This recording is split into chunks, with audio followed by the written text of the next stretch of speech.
Hello और pharma वालों, क्या हाल चाल। तो आज के इस सेशन में डिस्कशन का मुद्दा है कि आखिरकार हार्ड जिलेटिन कैप्सूल शेल बनती कैसे हैं। मतलब जो जिलेटिन के खाली खोखे होते हैं वो आखिरकार बनते कैसे हैं। और हमारा आज का ये सेशन मास्टरिंग कैप्सूल सीरीज का तीसरा पार्ट है। जैसे कि सब्जी प्रिपेयर करने से पहले हम लोगों को सब्जी लानी पड़ती है, उसकी साफ़ सफाई करनी पड़ती है, उसको काटना पड़ता है, उसी के बाद हम लोग अपनी पूरी कंप्लीट सब्जी बना पाते हैं। वैसे ही हार्ड जिलेटिन कैप्सूल शेल की मैन्युफैक्चरिंग करने के लिए हम लोगों को कुछ तैयारियां करनी पड़ती हैं। तो आखिरकार वो कौन कौन सी तैयारियां हैं, जैसे कि हम लोगों के जितने भी रॉ मटेरियल्स हैं उनको स्टरलाइज कर लेना, जिलेटिन सॉल्यूशन प्रिपेयर कर लेना, उस जिलेटिन सॉल्यूशन में colouring agents, preservatives, plasticisers, water, इन सबको ऐड कर लेना और सही साइज की जिलेटिन पिंस को सेलेक्ट करना ताकि हम लोगों को जो कैप्सूल का सही साइज है वो मिल सके। तो मैन्युफैक्चरिंग प्रोसेस के सबसे पहले स्टेप में हम लोग स्टेनलेस स्टील पिंस, ये देखिए हमारी स्टेनलेस स्टील पिंस हैं, इसको हम लोग लुब्रिकेट कर लेंगे। और क्यों लुब्रिकेट करेंगे?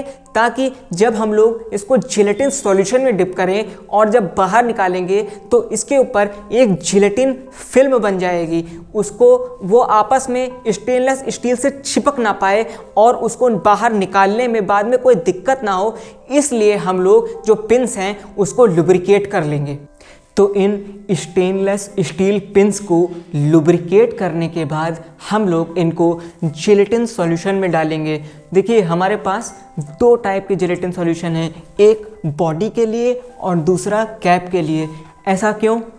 क्योंकि हम लोगों का जैसे ये कलर है रेड और ये कलर है ब्लैक, तो हम लोगों का बॉडी का कलर ब्लैक है और कैप का कलर जो है रेड है, तो इसमें हम लोग रेड डाई का यूज़ करेंगे कैप के लिए और इसमें हम लोग ब्लैक डाई का यूज़ करेंगे। इसलिए हम लोग दो जिलेटिन सॉल्यूशन लेंगे और जब पिंस को हम लोग जिलेटिन सॉल्यूशन के अंदर डिप करेंगे तो उस प्रोसेस को हम लोग क्या कहेंगे? उस प्रोसेस को हम लोग डिपिंग कहेंगे।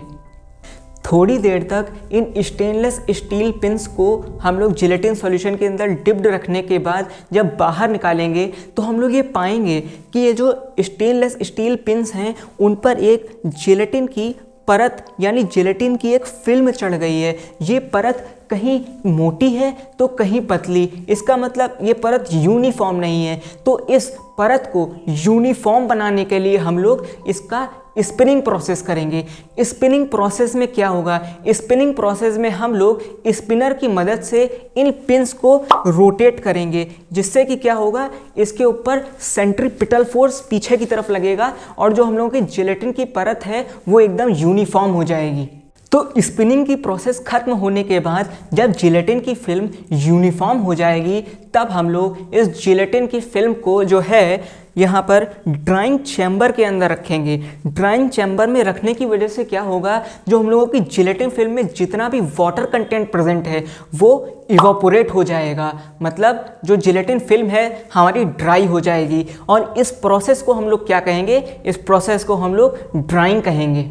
और ड्राइंग कैसे करेंगे हम लोग? जैसे with the help of instruments like hot air oven. Drawing की प्रोसेस कंप्लीट होने के बाद हम लोग जिलेटिन फिल्म को पिंस से अलग करेंगे और इस जिलेटिन फिल्म को पिन से अलग करने की प्रोसेस को हम लोग क्या कहेंगे? इस प्रोसेस को कहेंगे स्ट्रिपिंग। स्ट्रिपिंग में हम लोग क्या करेंगे? हम लोग स्ट्रिपिंग ब्लेड या फिर ब्रॉन्ज जॉस की मदद से हम लोग जो ये जिलेटिन फिल्म है इसको पिन से अलग कर लेंगे। ये देखिए बिल्कुल जो इसकी जिलेटिन फिल्म है और ये पिंस एकदम अलग हो गई। जब जिलेटिन शेल्स पिन से अलग हो जाएंगी तब जो हमारा कैप और बॉडी का ओपनिंग वाला पार्ट है वहाँ पर हम लोग उसकी कटाई छटाई करेंगे और उस कटाई छटाई करने की प्रोसेस को हम लोग क्या कहेंगे? उस कटाई छटाई करने की प्रोसेस को हम लोग ट्रिमिंग कहेंगे। और हम लोग ट्रिमिंग बिल्कुल वैसे ही करेंगे जैसे कि हम लोग अपनी दाढ़ी वाड़ी की ट्रिमिंग करते हैं और उसके लिए हम लोग क्या यूज़ करते हैं? ट्रिमर यूज़ करते हैं। वैसे ही यहाँ पर ट्रिमिंग करने के लिए क्या यूज़ करेंगे? कटिंग ब्लेड कटिंग ब्लेड का इस्तेमाल करेंगे। ये देखिए यहाँ से बिल्कुल अलग अलग पार्ट हो जाएगा और ये जो डिफॉर्मेलिटीज़ हैं और जो ओपनिंग वाला पार्ट है तो ये बिल्कुल अलग अलग हो जाएगा। और ट्रिमिंग का पर्पस क्या होता है, उद्देश्य क्या होता है ट्रिमिंग का? ट्रिमिंग से हम लोग, अगर हम लोगों का कैप्सूल का साइज कुछ बढ़ गया है या ओपनिंग वाले पार्ट पे कुछ डिफॉर्मेलिटीज़ रह गई हैं, मतलब कुछ शेल्स कहीं ऊपर जा रही है कहीं नीचे जा रही है, तो वो सब चीज़ें हट सकें। अब कैप और बॉडी की कटाई छटाई यानी ट्रिमिंग करने के बाद अब हम लोग बॉडी और कैप को आपस में ज्वाइन कर देंगे और इस ज्वाइनिंग की प्रोसेस को हम लोग ज्वाइनिंग कहेंगे। अब हम लोगों की hard gelatin capsule shell near about पूरी तरीके से फिलिंग करने के लिए रेडी है, लेकिन उससे पहले हम लोग उसकी अपीयरेंस को थोड़ा अच्छा करने के लिए, बिल्कुल एकदम उसको बढ़िया दिखाने के लिए हम लोग उसकी पॉलिशिंग करेंगे। तो ये थी हमारी पूरी प्रोसेस कि आखिरकार हार्ड जिलेटिन कैप्सूल शेल बनती कैसे है।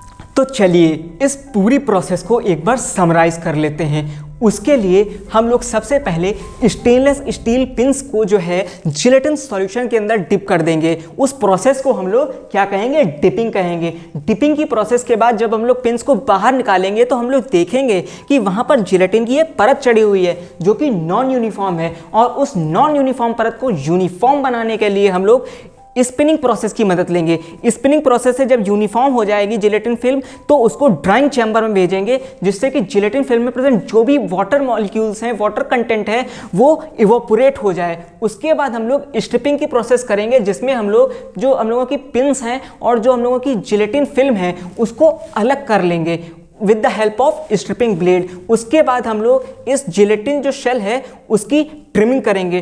ट्रिमिंग करने के बाद हम लोग बॉडी और कैप को आपस में जोड़ देंगे और उस प्रोसेस को हम लोग ज्वाइनिंग कहेंगे। और कैप्सूल्स की अपीयरेंस को और बेहतर दिखाने के लिए हम लोग पॉलिशिंग करेंगे। तो ये था हमारा पूरा session about hard gelatin capsule shell आखिरकार बनती कैसे हैं। अब आगे आने वाले सेशन में हम लोग इन जिलेटिन शेल के अंदर मेडिकामेंट और ड्रग की फिलिंग कैसे करते हैं उसके बारे में डिस्कस करेंगे। अगर आज के इस सेशन में आपको इंटरेस्टिंग तरीके से कुछ नया सीखने को मिला हो तो वीडियो को लाइक करिए, अपने चैनल को सब्सक्राइब करिए और अपने सजेशंस मुझे कमेंट सेक्शन में बताइए।